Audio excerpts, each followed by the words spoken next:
Hello everyone, welcome to my YouTube channel. आज हम लोग डिस्कस करेंगे phase equilibrium unit third BSc third semester का next topic one component system. इससे पहले हम लोग phase component degree of freedom topic को विथ एग्जांपल इजली डिस्कस कर चुके हैं। जो लोग वीडियो नहीं देखे हैं डिस्क्रिप्शन में लिंक है, वहाँ से देख सकते हैं। तो चलिए टाइम ना वेस्ट करते हुए स्टार्ट करते हैं one component system. Phase equilibrium में वन कंपोनेंट सिस्टम आपका एक इम्पॉर्टेंट टॉपिक है जो हर बार एग्जाम में पूछा जाता है। तो चलिए देखिए वन कंपोनेंट सिस्टम क्या होता है, आज हम लोग डिस्कस करेंगे। तो देखिए, use of phase rule we can graphically represent the effect of change in pressure, temperature and composition on equilibrium of a system. Mostly one of the variables is kept constant and the equilibrium is studied by means of other two variables. The plot of these variables are referred to as phase diagram. तो यहाँ पर क्या होता है कि phase rule का use करके हम लोग क्या करते हैं कि जो आपका सिस्टम पर क्या है, चेंज है, represent the effect of change in pressure, temperature और कंपोजिशन। उस पर प्रेशर, टेम्परेचर और कंपोजिशन को चेंज करके इन इक्विलिब्रियम में मोस्टली उसमें क्या होता है, एक वेरिएबल जो होता है इसमें से, चाहे प्रेशर, टेम्परेचर, कंपोजिशन में से एक वेरिएबल को हम क्या रखते हैं, कांस्टेंट रखते हैं, और दो वेरिएबल के बीच में इक्विलिब्रियम स्टेबल होता है। और उसी को हम लोग क्या करते हैं, उसी का ग्राफ प्लॉट करते हैं। और ग्राफ प्लॉट करने के बाद उसमें टेम्परेचर और प्रेशर को वेरी करते हैं और वहाँ से फेज देखते हैं। तो उसे हम क्या बोलते हैं, उसी ग्राफ को क्या बोलते हैं, फेज डायग्राम बोलते हैं। क्या बोलते हैं, फेज डायग्राम। वही चीज़ यहाँ लिखा गया है, use of phase rule. Phase rule का यूज करके हम क्या करते हैं, we can graphically represent the effect of change in pressure, temperature और कंपोजिशन को, इफेक्ट को क्या करते हैं, हम एक ग्राफ प्लॉट करते हैं। On equilibrium of A system mostly one of the variable is kept constant. उसमें से एक वेरिएबल आपका क्या होता है, कांस्टेंट लेते हैं। And equilibrium is study by means the other two variables. और दो वेरिएबल्स के बीच में हम लोग क्या करते हैं, इक्विलिब्रियम की स्टडी करते हैं। The plot of these variables are referred to as phase diagram. तो उससे जो डायग्राम बनता है उसी को हम क्या कहते हैं, फेज डायग्राम कहते हैं। आगे देखिए, for a one component system phase rule equation can be written as. तो वन कंपोनेंट सिस्टम के लिए जो आपका फेज रूल इक्वेशन है, इसको हम लोग फर्स्ट वीडियो में ही ड्राइव कर चुके हैं, फेज रूल इक्वेशन। तो देखिए, एफ इज इक्वल टू क्या होता है, C minus P plus two. F is equal to C minus P plus two. F आपका क्या है, डिग्री ऑफ फ्रीडम है, सी आपका नंबर ऑफ कंपोनेंट है, पी आपका फेज है। ठीक है, तो यहाँ से क्या करते हैं, अगर वन कंपोनेंट सिस्टम है मतलब सी की वैल्यू 1 है, तो यहाँ के 1 माइनस पी प्लस 2, इसे हम क्या लिख सकते हैं, 3 माइनस पी, या F is equal to 3 minus P. तो डिग्री ऑफ फ्रीडम किसके बराबर है, 3 माइनस पी। अगर नंबर ऑफ फेज 1 होगा तो डिग्री ऑफ फ्रीडम क्या होगा, 2 होगा। अगर नंबर ऑफ फेज यहाँ पे 2 रखेंगे तो डिग्री ऑफ फ्रीडम क्या आएगा, 1 आएगा। अगर नंबर ऑफ फेज आप 3 रखेंगे तो डिग्री ऑफ फ्रीडम क्या आएगा, 0 आएगा। तो इस फार्मूले से आप डिग्री ऑफ फ्रीडम क्या कर सकते हैं, कैलकुलेट कर सकते हैं। इक्वेशन नंबर आपका ये फर्स्ट है। अब देखिए, 3 केस में भी एराइजेज, आपको 3 केस देखने को मिलेंगे। फर्स्ट केस क्या है, when only one phase is present. आप ग्राफ में जहाँ पर भी आपका वन फेज प्रेजेंट होगा वहाँ पे डिग्री ऑफ फ्रीडम क्या होगा, F is equal to 3 minus 1 की formula, F is equal to 3 minus P. तो 3 माइनस फेज कितना है, 1 है, तो डिग्री ऑफ फ्रीडम कितना आएगा, 2 आएगा। तो अगर आपका डिग्री ऑफ फ्रीडम 2 आता है तो सिस्टम को हम क्या बोलते हैं, सिस्टम आपका वाई वेरिएंट है। तो ये लिखा गया 10 the system is Y variant.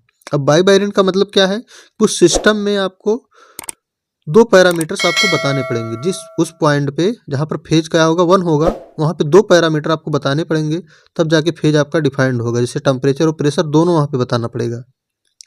Second है therefore A single phase is represented by an area on PT graph. अब देखिए यहाँ पे क्या है, सिंगल फेज मिलेगा आपको कहाँ पे, उस ग्राफ में सिंगल फेज आपको वहाँ पे मिलेगा जहाँ पे आप एरिया को रिप्रेजेंट करेंगे। अभी हम लोग आगे ग्राफ से देखेंगे, पीटी ग्राफ में मतलब प्रेशर टेम्परेचर का ग्राफ है, तो उसमें जहाँ एरिया होगा तो एरिया के अंदर जब आप पॉइंट लेंगे तो वहाँ पे आपको क्या मिलेगा, सिंगल फेज मिलेगा। क्या मिलेगा, सिंगल फेज मिलेगा। तो चलिए आगे हम लोग वीडियो को कंटिन्यू करते हैं। देखिए यहाँ से केस सेकेंड, सेकेंड केस क्या हो सकता है, when two phases are in equilibrium. अगर दो फेज वहाँ पे इक्विलिब्रियम है, जहाँ पे आपका पॉइंट मिल रहा है वहाँ पे दो फेज क्या है, इक्विलिब्रियम में है, उस पॉइंट पे अगर आप डिग्री ऑफ फ्रीडम निकालते हैं तो यह फिज इक्वल टू क्या आ जाएगा, 3 - 2, फेज 2 है तो क्या आएगा, डिग्री ऑफ फ्रीडम 1 आएगा। डिग्री ऑफ फ्रीडम क्या आएगा, 1 आएगा। तो यहाँ से देखिए दिस सिस्टम इज मोनोवेरिएंट। तो यहाँ पे सिस्टम क्या होगा, आपका मोनोवेरिएंट होगा। मतलब इस पॉइंट पे आपको ओनली वन वेरिएबल्स बताना पड़ेगा। अगर एक वेरिएबल्स को आप बता देते हैं तो सेकंड वेरिएबल ऑटोमेटिकली उस पर क्या होगा, फिक्स होगा। जैसे आपने टेम्परेचर बता दिया तो उसके करस्पॉन्डिंग प्रेशर आपका फिक्स होगा, या प्रेशर आपने बता दिया तो टेम्परेचर उसके करस्पॉन्डिंग क्या होगा, फिक्स होगा। तो वहाँ पर डिग्री ऑफ फ्रीडम आपको 1 मिलेगा। इसका मतलब यही होता है। A two phase system is depicted by a line on the PT graph. तो पीटी ग्राफ जो होगा उसमें अगर लाइन पे आप पॉइंट ले रहे हैं, जो ग्राफ बना होगा उसकी लाइन पे अगर पॉइंट लेते हैं तो वहाँ पे क्या होगा, दो फेज आपके इक्विलिब्रियम में एग्जिस्ट करते हैं। तो उस पॉइंट पे अगर पॉइंट लेते हैं आप तो वहाँ पे हमेशा डिग्री ऑफ फ्रीडम क्या आएगा, 1 आएगा। और अगर एरियम पॉइंट लेते हैं तो डिग्री ऑफ फ्रीडम क्या आता है, 2 आता है। अब देखिए थर्ड केस क्या है, when 3 phases are in equilibrium. 3 phases अगर आपकी इक्विलिब्रियम है, ऐसा कोई पॉइंट है जहाँ पे 3 फेज इक्विलिब्रियम में है, तो वहाँ पर अगर आप डिग्री ऑफ फ्रीडम निकालेंगे तो यह फिज इक्वल टू 3 - p फार्मूला है। तो 3 - 3 इक्वल टू 0, यानी ये फिज इक्वल टू क्या आएगा, 0 आएगा। ऐसा कोई पॉइंट है उस ग्राफ में जहाँ पे तीनों फेज क्या है, इक्विलिब्रियम में है, तो वहाँ पर क्या होगा, डिग्री ऑफ फ्रीडम आपका 0 होगा। और सिस्टम को हम लोग बोलते हैं नॉन वेरिएंट या फिर univariant system. A 3 phase system is depicted by a point on the PT graph. मतलब यहाँ पर 3 फेज, ऐसा कोई पॉइंट होगा जहाँ पे 3 फेज क्या होंगे, प्रेजेंट होंगे पीटी ग्राफ के, तो वहाँ पे उसका डिग्री ऑफ फ्रीडम क्या होगा, आपका 0 होगा। तो आप देख रहे हैं कि जैसे जैसे नंबर ऑफ फेज बढ़ रहा है वैसे से डिग्री ऑफ फ्रीडम क्या हो रहा है, डिक्रीज हो रहा है। तो 0 डिग्री ऑफ फ्रीडम पे फेज कितना हो रहा है, मैक्सिमम 3 हो रहा है। और जब आपका डिग्री ऑफ फ्रीडम मैक्सिमम 2 है तो फेज कितना है, मिनिमम 1 है। ठीक है, अब देखिए ये तो आपका क्लियर हो गया। अब यहाँ से हम लोग देखने वाले वाटर सिस्टम, जो हर बार एग्जाम में पूछा जाता है आपका, 1 कंपोनेंट में वाटर सिस्टम विथ डायग्राम, इसको हम लोग देखेंगे और बहुत ही अच्छे से एक्सप्लेन करने वाले हैं। बस आप लोग वीडियो को बिना स्किप किए हुए कंटिन्यू बने रहिए लास्ट तक, क्योंकि बीच में स्किप करके देखेंगे तो आपको समझ में नहीं आएगा। और आज आप लोग को वाटर सिस्टम में कुछ अलग चीज़ें मिलने वाली हैं जो आज तक आप लोगों ने किसी वीडियो में नहीं देखा होगा। तो चलिए देखते हैं वाटर सिस्टम। अब देखिए वाटर सिस्टम आपका 1 कंपोनेंट सिस्टम है। 1 कंपोनेंट क्यों है, इसके पहले हम लोग 1 कंपोनेंट पे डिस्कस कर चुके हैं बहुत ही इजी वे में विथ एग्जाम्पल। आप वहाँ से जाकर देख सकते हैं, डिस्क्रिप्शन में लिंक है। तो देखिए this is the 1 component system because the composition of each phase of the system can be expressed by only 1 chemical constituent water. देखिए वाटर सिस्टम को डिफाइन करने के लिए, तो वाटर आपको पता है 3 फेज में पाया जाता है, सॉलिड, लिक्विड और वेपर।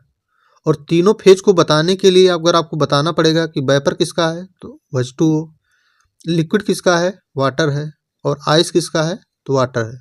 तो तीनों फेज को बताने के लिए आपको केवल एक कॉन्स्टिट्यूएंट बताना पड़ेगा, वाटर या H2O। तो इसीलिए इसे बोलते हैं 1 कंपोनेंट सिस्टम।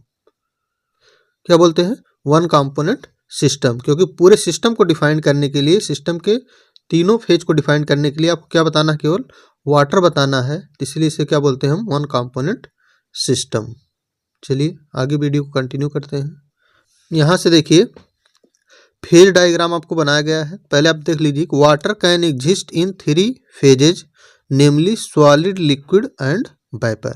आपका वाटर जो हो 3 फेज में एग्जिस्ट करता है, सॉलिड, आइस, लिक्विड फॉर्म में और वेपर फॉर्म में। Hence there can be 3 forms of equilibrium. तो तीनों फॉर्म्स में क्या होते हैं? इक्विलिब्रियम में होते हैं। Solid liquid equilibrium, liquid vapour equilibrium और सॉलिड वेपर इक्विलिब्रियम। ठीक है। Each equilibrium involves 2 phases.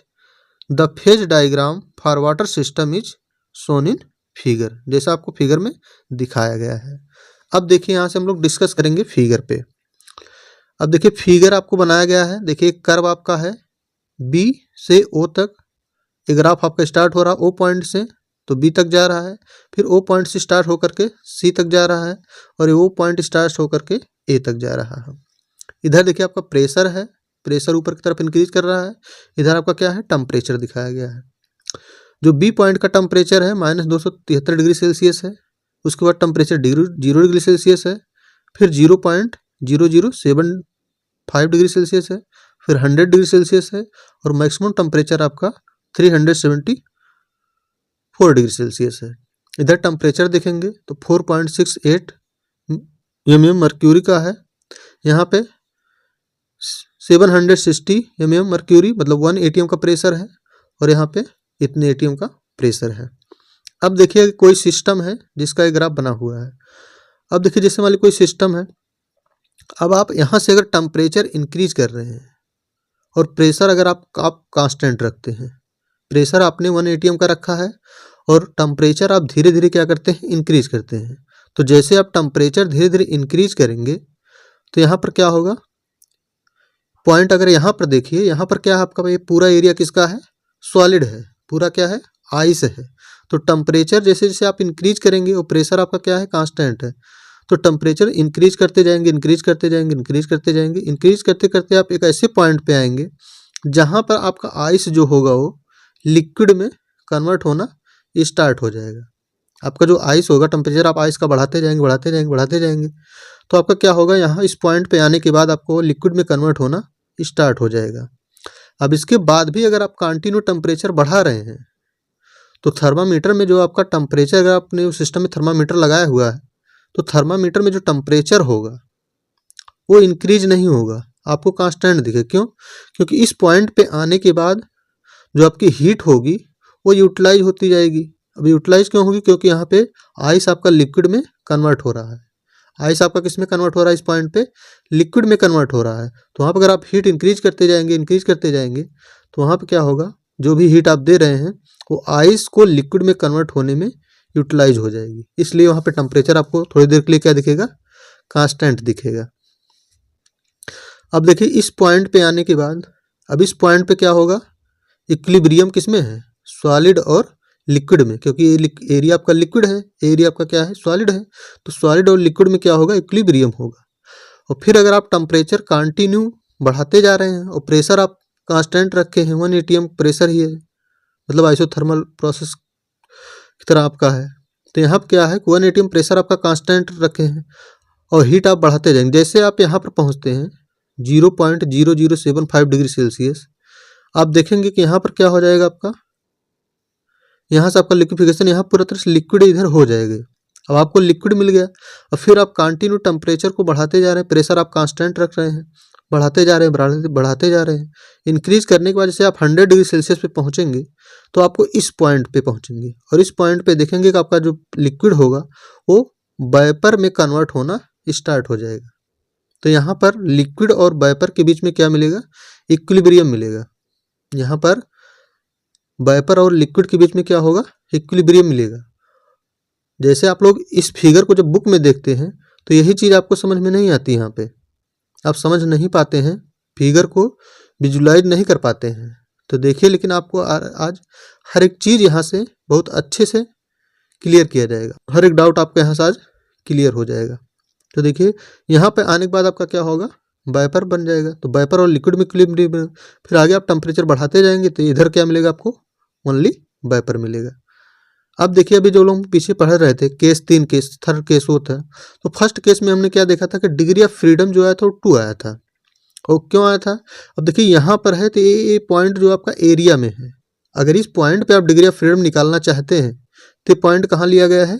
Area पर लिया गया है। ये पॉइंट यहाँ, जैसे ये टेम्परेचर है, अब इस टेम्परेचर पे प्रेशर यहाँ भी हो सकता है, यहाँ भी हो सकता है, यहाँ भी हो सकता है, कहीं भी हो सकता है। तो टेम्परेचर अगर आप बताएंगे तो यहाँ पे प्रेशर फिक्स नहीं होगा, तो इसलिए यहाँ पर जब आप डिग्री ऑफ फ्रीडम निकालते हैं तो यहाँ फेज कितना है? 1 है, क्यों सॉलिड है तो फेज 1 है, तो डिग्री ऑफ फ्रीडम कितना आता है? 2। मतलब यहाँ पे टेम्परेचर के साथ साथ आपको प्रेशर भी बताना पड़ेगा, तब जाके आपका सिस्टम क्या होगा? डिफाइन होगा। नहीं टेम्परेचर आपका मान लो 273 डिग्री सेल्सियस है माइनस का, अब इस पॉइंट पे यहाँ पे है प्रेशर कि ये प्रेशर है कि यहाँ प्रेशर है कि यहाँ प्रेशर, कहाँ प्रेशर आपको बताना पड़ेगा यहाँ पे। लेकिन जैसे जैसे आप एरिया में है तो आपका डिग्री ऑफ फ्रीडम हमेशा क्या आता है? 2 आता है, क्योंकि फेज यहाँ पे सिंगल फेज है। अब सेकंड क्या है, जैसे आप इस पॉइंट पे हैं, अगर आप पीटी ग्राफ के पॉइंट पे हैं तो यहाँ पर क्या है, देखिए यहाँ पे जैसे आप यहाँ पे अगर आपने प्रेशर बता दिया, प्रेशर आपका 1 atm का है, तो यहाँ पे देखिए टेम्परेचर आपका क्या है? फिक्स है कि 0 डिग्री सेल्सियस पर ही आपको आइस और लिक्विड में क्या मिलेगा? इक्विलिब्रियम मिलेगा। तो ये पॉइंट आपका यहाँ फिक्स है, तो यहाँ फेज कितने हैं? 2 हैं। और अभी आप लोगों को फार्मूला देखा है F = 3 - P, तो फेज 2 है तो 2 रखेंगे तो डिग्री ऑफ फ्रीडम कितना आएगा? 1 आएगा। तो हमेशा पॉइंट पे ग्राफ पे आप कहीं पर भी लेंगे, चाहे आप यहाँ पर लीजिए, चाहे आप यहाँ पर लीजिए, यहाँ पर लीजिए, या इसके कहीं पॉइंट पे लेंगे, तो हमेशा जहाँ पे 2 फेज एग्जिस्ट कर रहे हैं वहाँ पे डिग्री ऑफ फ्रीडम क्या आएगा? 1 आएगा। वैसे ही आपका अगर यहाँ पे पॉइंट आपका है तो यहाँ पे लिक्विड और वेपर इक्विलिब्रियम में है, तो लिक्विड और वेपर इक्विलिब्रियम में है, तो यहाँ पे अगर इस पॉइंट पे अगर आप डिग्री ऑफ फ्रीडम निकालेंगे तो क्या आ जाएगा? 2 फेज एग्जिस्ट कर रहे हैं, और F = 3 - P, यहाँ पर 2 फेज एग्जिस्ट कर रहे हैं, तो 2 फेज एग्जिस्ट कर रहे हैं, तो यहाँ पर भी क्या आएगा? डिग्री ऑफ फ्रीडम आपका 1 आएगा। और अगर आप ग्राफ के पॉइंट पर लेते हैं, किसी भी पॉइंट पर लेते हैं, तो वहाँ पे 2 फेज एग्जिस्ट करते हैं, तो वहाँ पे डिग्री ऑफ फ्रीडम हमेशा 1 आएगा। तो यहाँ पे अगर आप प्रेशर बता देते हैं, टेम्परेचर आपका ऑलरेडी क्या होगा? सेकंड वेरिएबल आपका फिक्स्ड होगा। जैसे यहाँ पर आप बता रहे हैं तो टेम्परेचर क्या है? 100 डिग्री सेल्सियस। यहाँ पर क्या है? टेम्परेचर आपका 0 डिग्री सेल्सियस। यहाँ पे क्या है? टेम्परेचर आपका दिस। ठीक है। अब देखिए, क्या आपके 2 ही फेज एक साथ एग्जिस्ट कर सकते हैं? कि सॉलिड लिक्विड एग्जिस्ट कर सकते हैं, या लिक्विड वेपर एग्जिस्ट कर सकते हैं? क्या तीनों फेज एक साथ एग्जिस्ट नहीं कर सकते हैं? अब देखिए, तीनों फेज भी एक साथ एग्जिस्ट कर सकते हैं। जैसे मान लीजिए यहाँ पर आपने प्रेशर क्या रखा था? कांस्टेंट रखा था। अब आप अगर प्रेशर को डिक्रीज करिए, धीरे धीरे प्रेशर को आप डिक्रीज करिए, और टेम्परेचर को क्या करिए? इंक्रीज करिए। जैसे यहाँ पे लिक्विड आपका सॉलिड और लिक्विड में इक्विलिब्रियम है, आपने प्रेशर 1 atm रखा है, अब प्रेशर 1 atm से आप डिक्रीज करिए और कम करिए, और टेम्परेचर को इंक्रीज करते जाइए। तो जैसे जैसे आप प्रेशर को देखिए इंक्रीज करते करते आप यहाँ पे आ गए, कितना प्रेशर है? 4.68 मर्क्यूरी का है, और टेम्परेचर आपने इंक्रीज करते करते 0 डिग्री इतने यहाँ पे आ गए, 0 डिग्री सेल्सियस से 0.0075 डिग्री सेल्सियस पर आ गए। तो यहाँ पर देखिए आपका एक पॉइंट आता है जहाँ पर तीनों फेज आपके एग्जिस्ट करते हैं, क्योंकि आपका यहाँ पे देखिए इस इधर क्या है? आपका सॉलिड है, इस साइड में क्या है? आपका वेपर है, और इधर क्या है? आपका इधर जाएंगे तो यहाँ से लिक्विड मिलेगा। तो एक ऐसा पॉइंट है जहाँ पर क्या होता है? तीनों फेज इक्विलिब्रियम में एग्जिस्ट करते हैं, आइस, लिक्विड और वेपर, और इस पॉइंट को बोलते हैं ट्रिपल पॉइंट। इस पॉइंट को क्या बोलते हैं? Triple point. तो ये आपका ग्राफ है वाटर सिस्टम का। उम्मीद है दोस्तों आपको समझ में आया होगा। अगर समझ में आया है तो ज़्यादा से ज़्यादा वीडियो अपने दोस्तों के साथ शेयर करें, और चैनल पहली बार हो तो चैनल को सब्सक्राइब करें। चलिए हम लोग आगे वीडियो को कंटिन्यू करते हैं। अब हम लोग एक एक ग्राफ के बारे में यहाँ से देखेंगे। OB कर्व क्या है? सब्लिमेशन कर्व है। OA कर्व क्या है? वेपोराइजेशन कर्व है। और OC कर्व क्या है? फ्यूजन कर्व को रिप्रेजेंट करता है, क्योंकि यहाँ पे सॉलिड आपका लिक्विड में कन्वर्ट हो रहा है, तो आपका मेल्टिंग कर्व हो गया, मतलब फ्यूजन कर्व हो गया। यहाँ पर लिक्विड आपका वेपर में कन्वर्ट हो रहा है, वेपोराइजेशन कर्व। यहाँ आपका सॉलिड डायरेक्ट वेपर में कन्वर्ट हो रहा है, तो ये आपका सब्लिमेशन कर्व। और एक आपका एक कर्व जो दिखाया गया है OD, ये आपका मेटा स्टेबल कर्व होता है। क्या होता है? अगर हम लोग डिस्कस करेंगे मेटा स्टेबल कर्व क्या होता है। तो चलिए हर एक कर्व के बारे में अब हम लोग आगे डिस्कस करेंगे, और एरिया को भी डिस्कस करेंगे। देखिए जैसे OAOC ये किसका एरिया है? लिक्विड का एरिया है, ए ओ बी ये किसका एरिया है, आपका है वेपर का एरिया है, और बी ओ सी आपका एक एरिया कौन सा है, सॉलिड का एरिया है। ठीक है, तो कर्व और एरिया को हम लोग आगे डिस्कस करेंगे और टिल्पर पॉइंट को भी किस तरह से आपको एग्जाम में लिखना है। तो चलिए हम लोग आगे वीडियो को कंटिन्यू करते हैं। देखिए यहाँ से डायग्राम आपको बता दिया गया है। The diagram consist of the following part. आपका डायग्राम में आपने फॉलोइंग पार्ट देखा था। देखिए 3 स्टेबल कर्व आपने देखा था, ओ A O B O C, O A O B और ओ सी। सेकंड क्या है कि ट्रिपल पॉइंट आपका ओ है। द एरियाज आपके कौन से हैं, ए O C, A O B और बी ओ सी। 3 आपको एरिया देखे थे आपने, सॉलिड लिक्विड गैस। और द कर्व ओ डी आपका मेटा स्टेबल कर्व है। तो इस तरह से आपको एग्जाम में लिखना है जिससे आपको अच्छे मार्क मिल सकते हैं। यहाँ से देखिए एक एक कर्व हम लोग क्या करेंगे, यहाँ से अब आपको एक्सप्लेन करेंगे। तो कर्व ओ ए जो आपका है इसे हम बोलते हैं वेपोराइजेशन कर्व, वेपोराइजेशन कर्व। अब देखिए इसके बारे में आपको कैसे लिखना है।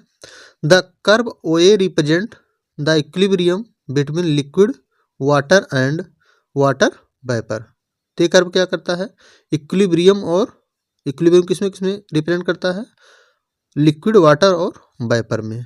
एट वेरियस टेम्परेचर, विभिन्न टेम्परेचर पे, this curve is also called vaporisation curve. इसीलिए हम इसे क्या बोलते हैं, वेपोराइजेशन कर्व बोलते हैं। At 100 degree Celsius the vapour pressure of water become equal to the atmospheric pressure that why 100 degree Celsius is known as boiling point. तो water का जो 100 डिग्री सेल्सियस है वहाँ पे क्या होता है, वाटर आपका बॉयल होना स्टार्ट हो जाता है।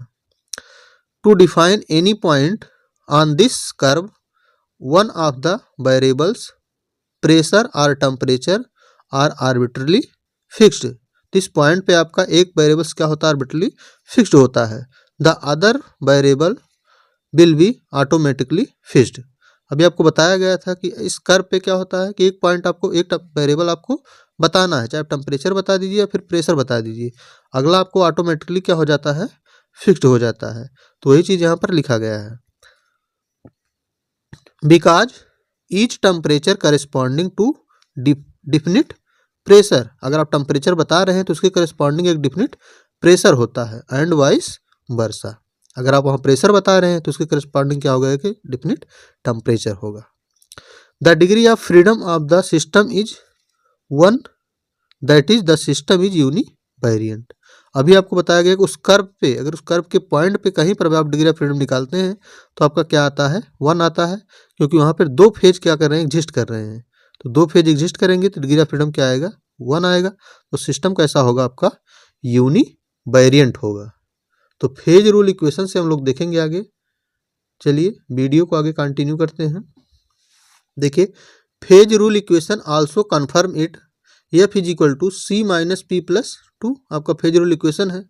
अब कंपोनेंट कितना 1 है, फेज कितना है 2 है, प्लस 2 इज इक्वल टू क्या आएगा 1। तो एफ की वैल्यू क्या आ जाएगी, 1 आ जाएगी। डिग्री ऑफ फ्रीडम आपका क्या होगा, 1 होगा। तो आप जब भी कर्व पे निकालेंगे तो हमेशा आपका डिग्री ऑफ फ्रीडम जो होगा वो क्या आएगा, 1 आएगा। अब इसी प्रकार देखिए कर्व ओ बी, अगर कर्व ओ बी के बारे में आप लिखते हैं तो क्या है, सब्लिमेशन कर्व है। कैसा कर्व है, सब्लिमेशन कर्व है। तो देखिए इसमें कैसे आप लिखेंगे, it is the sublimation curve or vapour pressure curve. इसे वेपर प्रेशर कर्व आप आइस भी बोलते हैं। This curve two phase namely ice and vapour exist in equilibrium. इस फेज पे एक आपका आइस सॉलिड और वेपर दोनों क्या करते हैं, इक्विलिब्रियम में एग्जिस्ट करते हैं।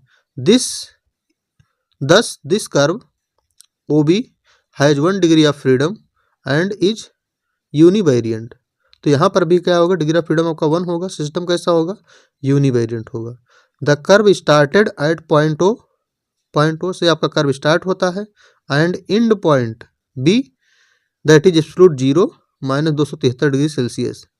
मतलब बी पॉइंट का टेम्परेचर क्या है, एब्सोल्यूट 0 माइनस 273 डिग्री सेल्सियस है। तो यहाँ पे अगर आप फेज रूल इक्वेशन अप्लाई करेंगे तो आपका डिग्री ऑफ फ्रीडम क्या आएगा, 1 आएगा।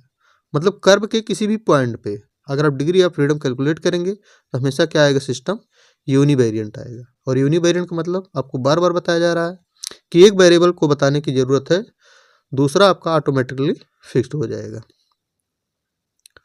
थर्ड कर्व देखिए, कर्व ओसी, मेल्टिंग और फ्यूजन कर्व।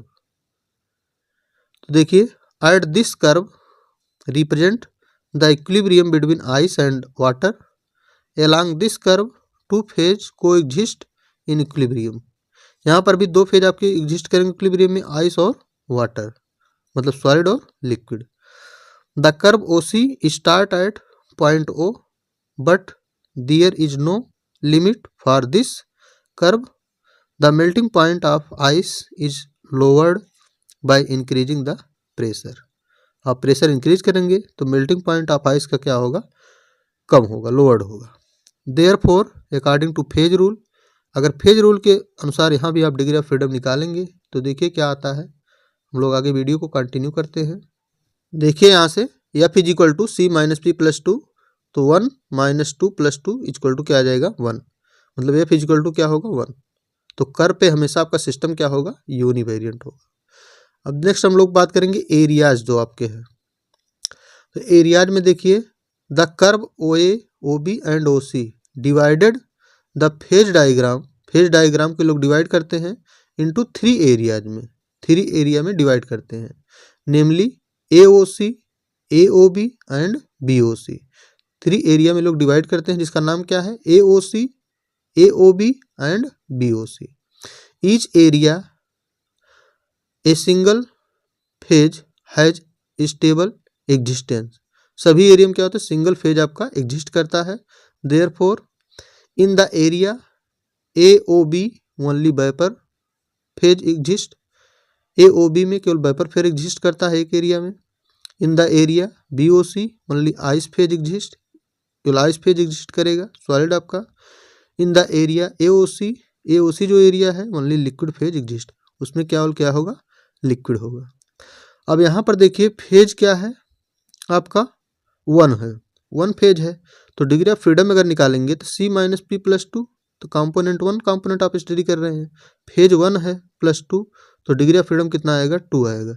सिस्टम आपका बाई वेरिएंट आएगा। इसके पहले हम लोग डिस्कस कर लिए हैं कि कभी भी आप एरिया में अगर पॉइंट लेते हैं तो वहाँ पे हमेशा आपको डिग्री ऑफ फ्रीडम 2 आता है, जिसका मतलब क्या होता है कि यहाँ आपको प्रेशर और टेम्परेचर दोनों वेरिएबल्स बताने पड़ेंगे। एक वेरिएबल्स बताने से सिस्टम डिफाइन नहीं होगा। अब नेक्स्ट इंपॉर्टेंट पॉइंट है जिसपे शॉर्ट नोट भी पूछा जाता है, ट्रिपल पॉइंट। तो ट्रिपल पॉइंट को आप कैसे डिफाइन करेंगे किसी भी सिस्टम के। अभी आप लोगों ने देखा ट्रिपल पॉइंट क्या होता है, तीनों फेज एग्जिस्ट करते हैं, सॉलिड लिक्विड और वेपर तीनों फेज क्या करते हैं, एग्जिस्ट करते हैं। उस पॉइंट को हम लोग बोलते हैं ट्रिपल पॉइंट। देखिए कैसे आप डिफाइन करेंगे, the 3 boundary lines enclosing the 3 areas on the phase diagram intersect at A common point called the triple point. मतलब 3 एरिया जो 3 बाउंड्री हो, जिस पॉइंट पे आकर के कोएग्जिस्ट करती है, इंटरसेक्ट करती है, एक दूसरे को काटती है, उस पॉइंट को हम क्या बोलते हैं, ट्रिपल पॉइंट। और इस पॉइंट पे तीनों फेज क्या होते हैं, इक्विलिब्रियम में होते हैं। ए triple point show the condition under which all the 3 phases solid liquid vapour can coexist in equilibrium. इस पॉइंट पे तीनों फेज आपके जो होते हैं, सॉलिड लिक्विड वेपर इक्विलिब्रियम में एग्जिस्ट करते हैं। चलिए देखिए आगे हम लोग वीडियो कंटिन्यू करते हैं। देखिए equilibrium, at this point number of phases in 3 and the number of component is 1, the value of F is. तो यहाँ पर डिग्री ऑफ फ्रीडम निकालेंगे, फेज 3 है, कंपोनेंट कितने हैं, 1 है, तो डिग्री ऑफ फ्रीडम क्या हो जाएगा, F is equal to C minus P plus 2, तो 1 component system 3 phase plus 2 is equal to 0। मतलब डिग्री ऑफ फ्रीडम क्या होगा, 0 होगा। अगर आपने ट्रिपल पॉइंट बता दिया तो वहाँ पे किसी भी वेरिएबल्स को बताने की आवश्यकता नहीं है, वहाँ पे प्रेशर टेम्परेचर सब ऑटोमेटिकली क्या होंगे, फिक्स्ड होंगे। Therefore at the triple point system has 0 degree of freedom. उस पर आपका डिग्री ऑफ फ्रीडम क्या होगा, जीरो होगा। देखिए मेटा स्टेबल इक्विलिब्रियम, तो मेटा स्टेबल इक्विलिब्रियम क्या होता है, normally water freeze at point O पे वाटर फ्रीज होना स्टार्ट हो जाता है, but it is possible with due to care to cool it below its freezing point without ice information. अगर उसे उस कर्व को due to curve care to cool, अगर कूल किया जाता है below the its freezing point, उसके freezing point के without the ice formation, तो वहाँ पे आइस फॉर्मेशन ना होकर के in this condition water is said to be super cooled liquid बन जाता है। क्या बन जाता है, सुपर कूल्ड लिक्विड बन जाता है। द डॉटेड कर्व ओडी, जो आपको फिगर में दिखाया गया है, dotted curve OD a condition of O A curve represents the vapour pressure curve of super cooled liquid, it is meta stable vaporization. इसी को आप क्या बोलते हैं, meta stable vaporization curve of liquid water. On a slightest disturbance the super cold phase at once change to solid ice and the curve merge into the OB. और ये आपका एक स्लाइटलेस्ट डिस्टर्बेंस है जो सुपर कोल्ड लिक्विड बनता है, और धीरे धीरे क्या होता है, आपका ओबी कर्व में मर्ज हो जाता है। The vapour pressure of the meta stable phase is always higher, इसका वेपर प्रेशर क्या होता है, ज़्यादा होता है than that of the stable phase at the same temperature. उसी टेम्परेचर पे जो स्टेबल फेज का प्रेशर होता है वो वेपर प्रेशर होता है, मेटा स्टेबल का जो वेपर प्रेशर होता है वो क्या होता है, हाई होता है। तो इस प्रकार दोस्तों वाटर सिस्टम आज आपका यहाँ पर कंप्लीट होता है। उम्मीद है आपको समझ में आया होगा। अगर समझ में आया है तो अपने दोस्तों के साथ ज़्यादा से ज़्यादा शेयर करें, वीडियो को लाइक करें, चैनल पे पहली बार हो तो चैनल को सब्सक्राइब करें। अब हम लोग नेक्स्ट लेक्चर में डिस्कस करेंगे इसका second part, one component system में carbon dioxide system. Thank you watching for this video.